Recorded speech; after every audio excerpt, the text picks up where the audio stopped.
Welcome, Amal Jadou Chaka. You are the ambassador for the Palestinian Authority in Belgium and the EU. And Luxembourg. And Luxembourg, I'm very sorry. It's okay, it's okay. I just don't want to forget it. No. It's all very delicate, yeah. as you understand. Yeah. First of all, let's try to get serious. Do you see a direct link between the war in Gaza and the war that now erupted between Israel and Iran? Well, first of all, good morning to you and good morning to the good Belgian people on a good Sunday. And I really want to emphasize the situation in Gaza. I mean, yes, the world is paying attention to what is happening today between Israel and Iran, which is a destabilizing reality in the region, in the entire region. And it basically, what we're interested in is in pacifying the region rather than in exploding the entire region. This is an escalation, and what is really of concern to me is the fact that I don't want this to overshadow the fact that my people are being starved, my people are being, going through a genocidal war, and they're being killed, targeted. This morning only, we find out that in the past 24 hours, 79 Palestinians in Gaza, majority of whom in Khan Yunis, have been killed as a result of Israeli operations, because the operations, they are continuing in Gaza. But for the moment, the world is looking away, you say. Exactly, and I really don't want that, because we have paid a huge price. Whenever there was conflicts, that people, the international community paid attention to other conflicts, and they should not forget about what is happening in Gaza and the West Bank. But is there not another explanation for the Israeli attacks on Iran? Israel is attacking those who seek the destruction of Israel, the Ayatollahs in Iran and their allies, the Houthis in Yemen, Hezbollah in Lebanon, and Hamas in Gaza? Well, I don't want to talk about Israel's wars with others. I really want to focus on the Palestinian issue. This is what is at most, for me.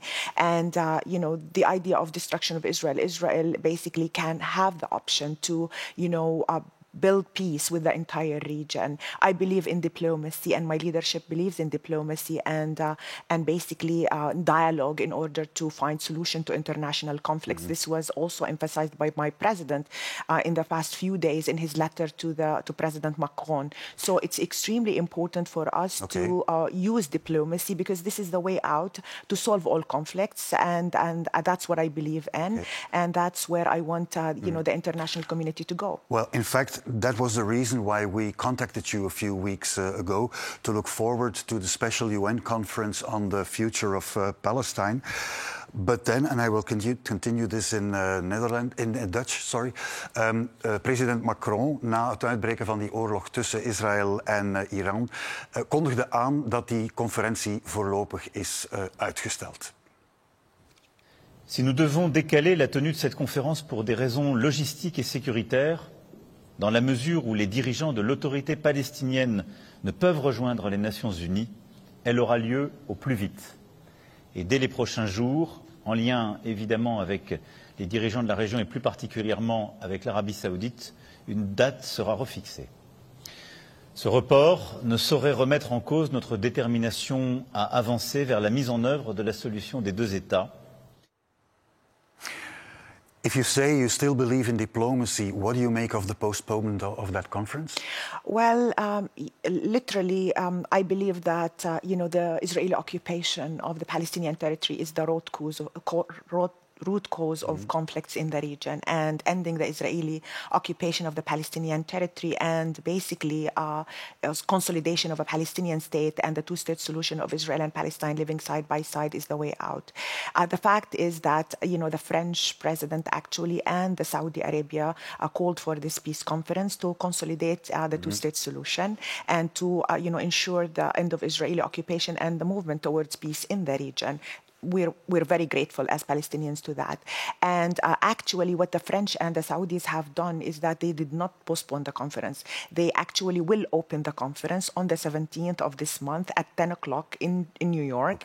And but they will without open the it, Palestinian Authority? Without all the partners, the leaders. And so they will open it, and then they will basically postpone the proceedings of it until there is an opportunity for it. Which of course is the same thing. It's a postponement. Yeah, but they wanted to maintain maintain the momentum for it, because there has been a lot of momentum built for that conference. So many countries will participate, and they did not want to break that momentum. And so the opening will happen, and then the proceedings, the continuation of the preparations will continue, and basically when the time allows it, we'll have the conference. But is the true reason not the fact that President Macron has seen that almost no parties, no states support him in that two-way solution? Well, in fact, there is so much momentum within the international community. Is there? Yes, and so many countries have actually expressed their willingness to participate, including the Belgian government. But to participate is not the same thing as to support the proposed solution. Well, I think the globally accepted solution is the two-state solution. This is the statement of your government. This is the statement of Luxembourg's government. This is the statement of the EU's government. So basically, the international community as a whole subscribes to the two-state solution and has been pushing for it to be implemented. There is one party that does not accept that solution, and that's the Israeli government. Who would not be present? Who would not be present, unfortunately. And basically, I don't think that what this Israeli government is really good for Palestine, for stability in the region, and for the Israeli people. So I don't think that we need to stop pursuing a just solution or a partially just solution, and a solution that will stabilize the region, because one party refuses, or a government of one party refuses to do that. But of course, a two-state solution implements that Palestinian Authority also recognizes Israel and helps secure safety of Israel. Are you willing and capable of doing that? Well, this was also expressed in the President Mahmoud Abbas's letter to President Macron, and it's in public. Everybody can read it. But I want to say that, in fact, the PLO did recognize the State of Israel in 1993 in a letter that was sent by late President Arafat to Prime Minister Rabin at the time. And there he recognized the right of Israel to exist in its secure borders. And what the Palestinians are waiting for is Israel's recognition of the Palestinian state and other countries' recognition of the Palestinian state. There are 140 countries of the world that have recognized the state of Palestine. So it's extremely important that we see also Israel recognizes Palestinians' right to self-determination. But is there in fact a state, a territory that can be recognized? Because Gaza and the West Bank are separated. The West Bank, if you look at the map, are dots of Palestinian villages and cities and more Israeli settlements. There is in fact no territory to recognize. Well, there is, and according to the Montevideo Convention, the Palestinian meets the conditions of a state, and that's why so many countries of the world have recognized it. The land is shrinking because of Israel's policies on the ground. But basically, there is a volume of international law, international resolutions, and basically the ICJ advisory opinion, the ICC rulings, all of that actually emphasize that there is a Palestinian state. And basically, what we need to do is actually to face the impunity of Israel and its lack of implementation of international law in order to ensure we should not give up on, or question the ability of the Palestinian government to basically to govern the area, but actually to basically face the question of whether Israel is ready to comply with international law or not. But on the ground, I think October 7, 2023 has changed the minds of the settlers and the Israeli government. The colleague that we saw at the beginning of the show in Tel Aviv earlier this week was on the West Bank, and there he had an interview with Rachel Weisz, who is a radical leader of the settlers on the West Bank. I have a list, 1,000 families enrolled for reconstructing, rebuilding Jewish communities in the Gaza area. After the 7th of October, history changed a leaf. The people who live in Gaza lost the right to stay here even one day. So every day that they still stay here is one day too much.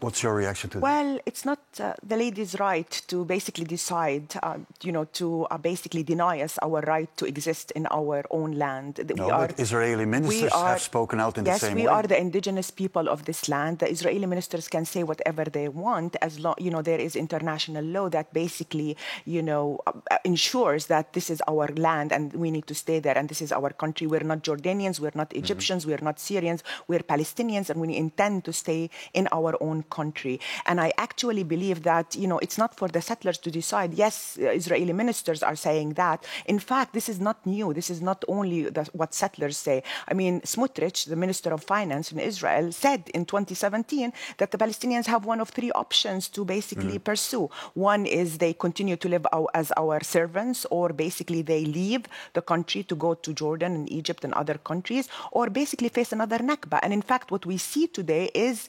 an implementation of such a policy. Okay. And that has been the intention of this Israeli government from day one. So 7th of October has nothing to do with this. This is, a settler mindset. It's a colonialist mindset that intends to actually uproot the Palestinians and displace them and replace them with the settlers who do not have the right to be in the occupied territory according to the 4th Geneva Convention that prohibits occupying powers from moving their citizens into the occupied territory, and that's a violation of international law. Let's take it politically a step further. On June 23rd, there will be a European Foreign Affairs Council.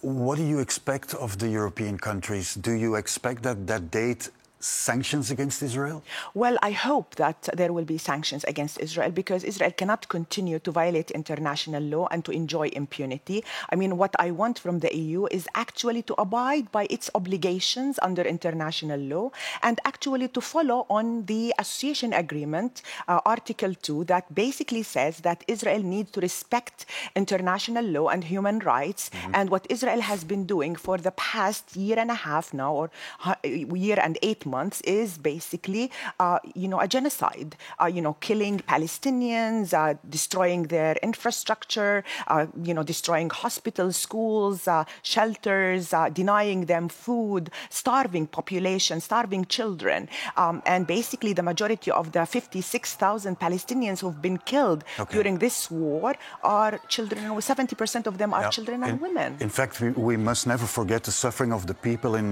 Gaza, and we must also not forget the tears of your colleague a few weeks ago in the UN. The images of mothers embracing their motionless bodies, caressing their hair, talking to them, apologizing to them, is unbearable. How could anyone tolerate this sorrow? Madam, I notice that you can even barely watch this. I really apologize for every child, for every Palestinian child, and I feel guilty every day that I feel safe here. And my people in Gaza and in the West Bank today are basically facing a very severe reality.